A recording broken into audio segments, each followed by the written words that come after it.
This is 91.3 FM, WCUW in Worcester, Massachusetts, the Dr. Chris Radio of Horror program. Tonight on Radio of Horror, we have the star of one of the best horror movies to come out in the last decade, who also played him in the sequel, and a stuntman as well. We have Nick King on the show with us from the movies Sinister and Sinister 2. Thank you for coming on the show with us, Nick. Thank you for having me. Here's a really interesting way to start this. What do you prefer doing, stunt work or acting? Stunt work. Stunt work? Any particular reason? I mean, there's a lot of danger involved in stunt work, of course. It's just, I don't know, it's just more exciting in my opinion, you know? What would you have to say would be the most insane stunt you've ever performed? I would say on Green Hornet when they blew the house up and we were inside of it and then we had to jump out when the car was crashing in. So that was a pretty big one. Have you ever met stuntman and horror actor himself, Chris Cornell? Yeah, I have actually. He said his favorite stunt that he ever did was in the movie The Crazies, the remake of the George Romero movie. He does like a van roll, and the van rolled like 5 times. Yeah, I would love to do something like that, but it's all getting the opportunity to do it. So slowly but surely I will. Yeah, I mean, let's face it, as much as like the character of Bagul is really cool to look at and like visually really fucking scary, especially in that first movie, let's just admit it, and I'm gonna make this sound as professional as possible. You stand around and that's it. I know. I think that's what kind of like freaked people out the most was that I didn't say anything. I was just a figure in the background that nobody could really tell what I looked like, what I was doing, and then obviously as the movie unfolded, then you start to realize what I am. How did the part of Bagul come about? Actually, my dad was the stunt coordinator for it, so he told me about it. And so myself, my brother, and I think 3 or 4 other guys went and auditioned, which was essentially just body structure, and the director picked me. But you had to have a stunt background as well. But why did you need a big stunt background for a role that's literally just you standing and looking creepy as fuck? Because one of the scenes that they didn't use was that there was a fire scene, and then the pool scene was technically considered a stunt because I was under the water for 3 hours. Oh, that's right. Yeah, that's right. I was always wondering if that was like a camp, like trick photography, but you were actually underwater that whole time. Oh yeah. Like literally, like I was under the water for 3 hours straight. Like they didn't let me out because if I would have gotten out, the makeup would have kind of like slid off because the glue would have given and stuff like that. So yeah, I had to stay in there. I was gonna ask about that. How did they make the makeup stay on underwater? I mean, I'm assuming there was like you were like attached to an oxygen tank, obviously. Yeah. I had a little personal one kind of underneath my sleeve on my right hand. Okay. Right before they panned over to me. Yep. But when I was just just waiting for the scene to start, I had a dummy hose just fed to me. Yeah. Now, were you actually completely underwater for 3 whole hours with oxygen being fed to you, or did you come up once in a while? I came up like once in a while pretty much just for like makeup or not makeup, but like wardrobe and stuff like that to fix stuff. But other than that, yeah, I was under the water.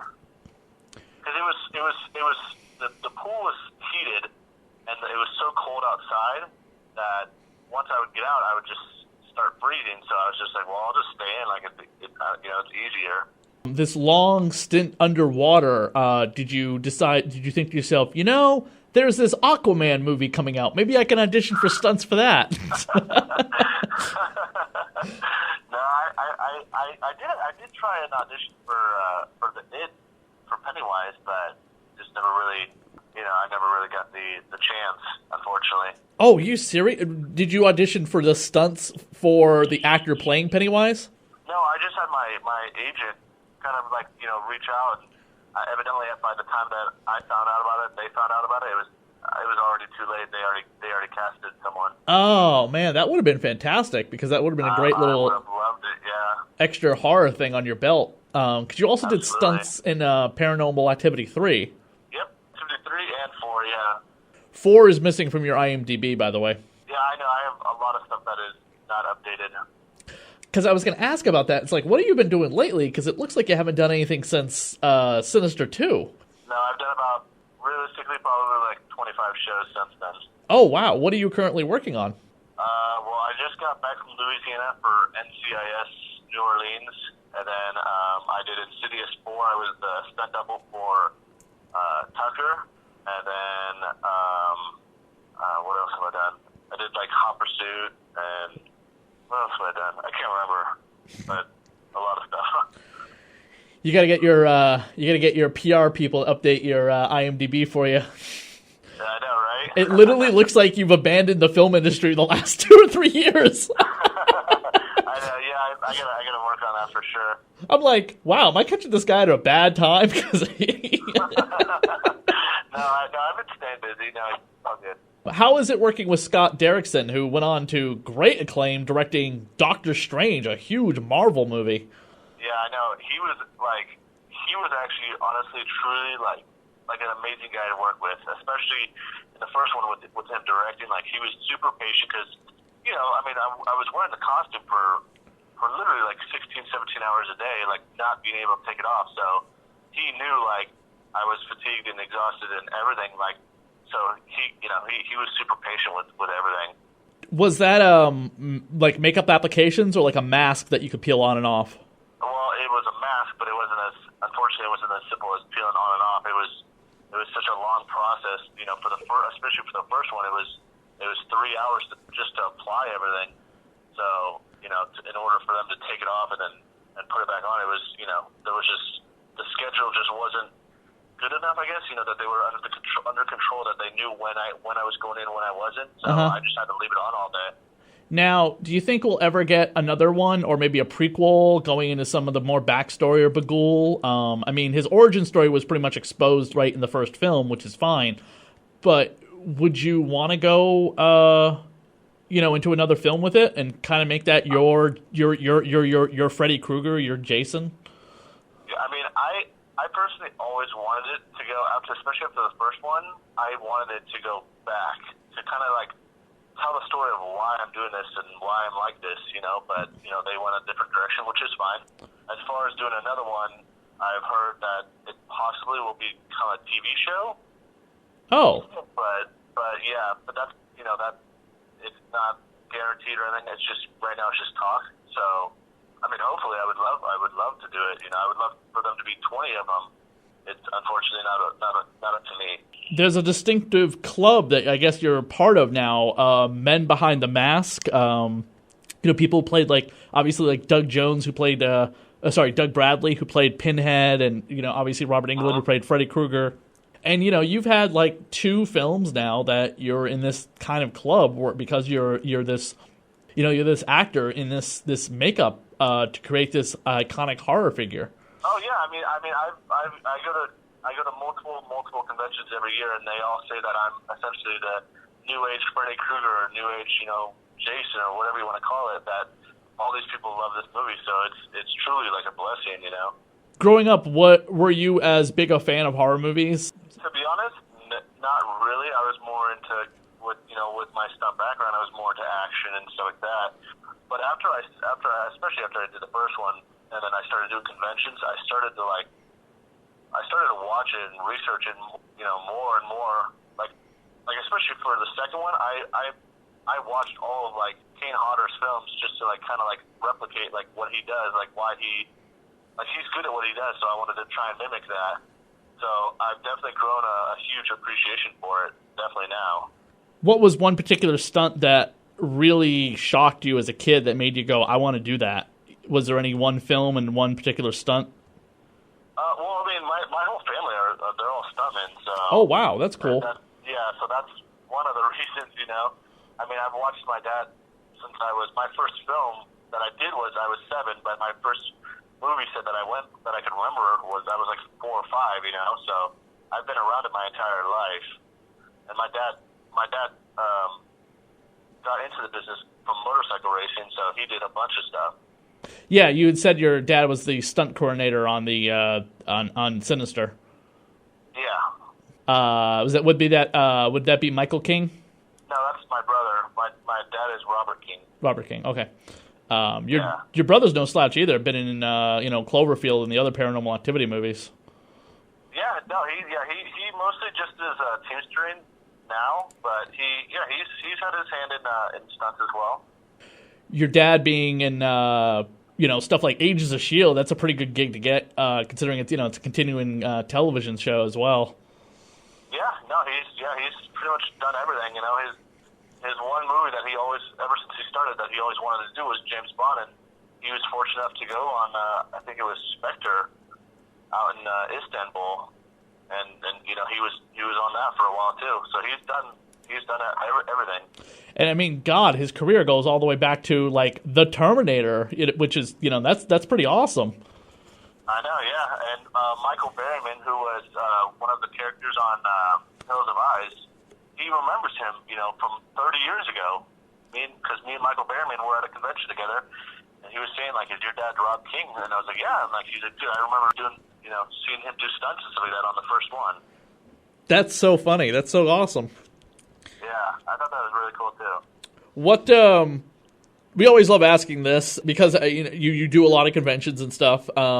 What's the weirdest fan experience you've ever had at a convention? The weirdest fan experience? Yeah, like with a fan or something. What rating is your show? Oh, I don't care, man. my very first convention, I won't name any names, but my very first convention, I got asked to do a threesome, and I signed a girl's tit, like a nipple, like not just boob, like a nipple. So I thought that was pretty funny. Wow. Yeah, I mean that was definitely a good opener in my opinion, for convention world.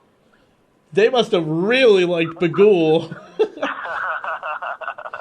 Yeah, it's pretty funny. I was watching an old USA Network promo for Nightmare on Elm Street. They were promoting it, I think they were showing it on TV for Halloween or something. I don't know what it was. I just stumbled across it on YouTube and I was like, oh, this is kind of fun to watch.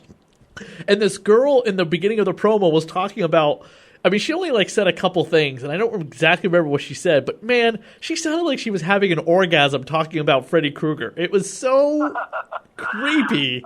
And I'm like, what? Freddy Krueger is a child murderer, rapist, killer, and he is getting you wet? What?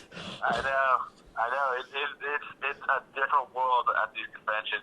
These guys are so passionate and just so devoted to horror. It's unbelievable. It's so cool to experience it. Have you come across anyone who's tattooed Bagul on their body? That's always a big one. Yeah, I've seen people that have Bagul tattoos. I when I was in Canada doing a convention, one guy had me sign my name, and he got that tattooed on his body. It's no joke. These guys are passionate. It's so cool to experience it. Yeah, I would say horror fans are the most passionate movie fans out there. I think comic book fans and Star Wars fans, which is you could say Star Wars is science, fantasy, fiction, or whatever, but that's a whole different category. Same thing with Star Trek. But for movie fans, I would say horror fans of any genre are the most passionate.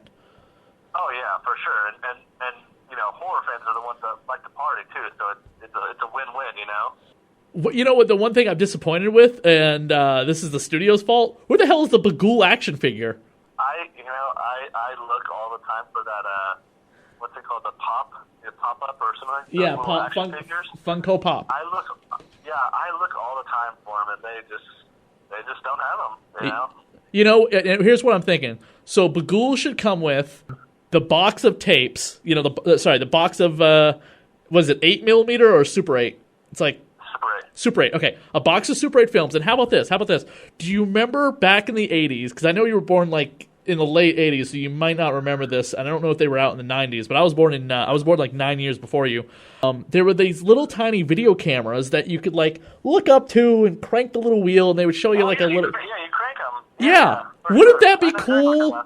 If you could little ViewMaster, little tiny slides you could put into one of those, and it would just show maybe scenes from the Sinister movie, and that's what comes with the Bagul action figure. I know that'd be way cool. Yeah, I actually have a tattoo of my character, and it's he's got a little projector screen and stuff like that, or a little camera and stuff like that. So I agree with you 100%. I'm surprised they didn't like try and market Sinister a little bit more with other things that they could do with it. Which I know, when they came up with the movie, it's a low budget movie. I think it was like BlumHouse Studios or something, right? Yeah. Okay, so they weren't expecting it to be as big of a success as they thought it was going to be. Obviously they go into it with hoping, but later on, when the sequel comes out, you think they would like try and do some type of cool gimmick, because let's face it, that's Bagul's gimmick, is that whole 8mm thing. And I don't know, just some way. I mean, I'm not expecting them to start selling like 8mm copies of the torture tapes, but the torture films, or the killing films, or whatever they are. But just something like that would have been kind of cool. But there's no merchandise whatsoever with your films. Unfortunately, I have to agree with you 100%. It's just, even if you go on like blogs and stuff like that, you even have Jason Blum saying like Sinister 2, it was just poor planning on their part as far as release dates and publicity and everything. And I think that's what really like hurt the whole franchise of Sinister. Of just publicity for action figures, for everything. Mm-hmm. So it is a shame. I would love to see all of this stuff, but just this year, actually, my girlfriend, actually my brother's wife, just sent me a link of Universal Studios LA and Florida. They're doing a Sinister little horror house, and I thought that was really cool. I've always wanted to experience that. So at least they're kind of like sticking with it and pushing it a little bit. So we'll see. You never know in the future. Yeah, maybe they'll ask you to come out and do a signing at it or something. Yeah, and I actually have a friend that she works for a marketing company or something, and she actually just had a meeting with Jason Blum, and he was saying that Sinister is one of his favorite franchises that he's ever done. So I think that's definitely beneficial. I mean, we've had a horror revolution on television. Like the Bates Motel just ended, but like Walking Dead and Supernatural is still going on. But you got, if what you say is true, that we're going to get possibly a Sinister TV show, we also have the Purge TV series starting up next year. I mean, I hope so. I think it's not done yet, but do yourself a favor. Do yourself a big favor. If they decide to do the TV series, petition. Get your agent to get you into that role, because it's a weekly paycheck, depending on how often you're going to show up and do bagooly things. I have a contract with them already. So good. I'm in it for sure. Yeah. But do yourself another favor. If they go direct to DVD, get the fuck out of that. Yeah, right? Do not become, and I'm serious, man, as much as I like the character, do not become like what happened to Hellraiser. You know what I mean? Yeah. It's just like Pinhead is just like it's just, he's never a joke, because Pinhead's never been like, never became like Freddy Krueger, where it was just like, Freddy's so funny. But Pinhead's movies just sucked on DVD. You know what I mean? We got another one coming out without Doug Bradley, and it's like, I don't want to see that happen to Bagul. So, did you ever hear the joke that and I say you, I mean Bagul, look like Michael Jackson? Oh yeah, I've heard that. I've heard, what's the other one? It's not Korn, what's that band? There's a band one too, I can't remember. But yeah, I've heard all of those, yeah. I was afraid to say that. Slipknot is the band. Yes, that's right. I was trying to think of the band. I believe the guitarist. I believe it's the guitarist, yeah. Yeah. You know what would also be cool is if they could make like a Bagul comic book series. I think Bagul would make a great comic book series in some way, or Sinister, you know what I mean? I know, I agree. I wish they would do it all. Yeah. Yeah. Well, do you have any writing aspirations? Maybe you could pitch a comic book and call up the studio and say, hey, I want to write a comic book about the character, but I need your permission to do it before I pitch it to one of these companies. Yeah, that is a good idea, actually, yeah. And you being the guy who plays them, if you're got any type of writing prowess in you. If I have any, sorry? Are you any kind of writer? No, unfortunately not really. But I have a really good friend that is. There you go. Definitely help me out. There you go. You never know. It's just an idea. I know. I would. I agree. I would totally buy a Sinister comic book if I saw one. And it doesn't have to be like we don't have to have it going on for like 20 years, but like a mini series or something, or a one shot. You know what I mean? Absolutely, yeah. It's kind of like what's the? It's at the tip of my tongue. Ghostbusters. Like all the lore they come up with, like in Ghostbusters. Some of it's kind of, factual with the facts kind of stretched out a bit here and there, right? Yeah. Well, the Bagul lore is kind of, based on some real stuff. Whether or not Bagul is real, I don't even know. Is there anything called Bagul or anything? I mean, I've heard that there's like backstories about it possibly being like real or something like that, but I don't think so. I don't think anything like that could ever be real. Well, I mean, I don't think the legend of like what happened in the movie could be real, but like the creature himself, I was just kind of curious if that's set in any kind of like real religion or real, whatever. Yeah, I mean, I honestly don't know. I try to do as much research as I can about it, but it's just, I don't know. Some of it's just a little too far fetched for me. Where's your next convention that you're going to be at? I actually leave on Thursday for Indianapolis for a convention, and then I go to Connecticut next weekend. Oh, fantastic! Oh, you're going to be at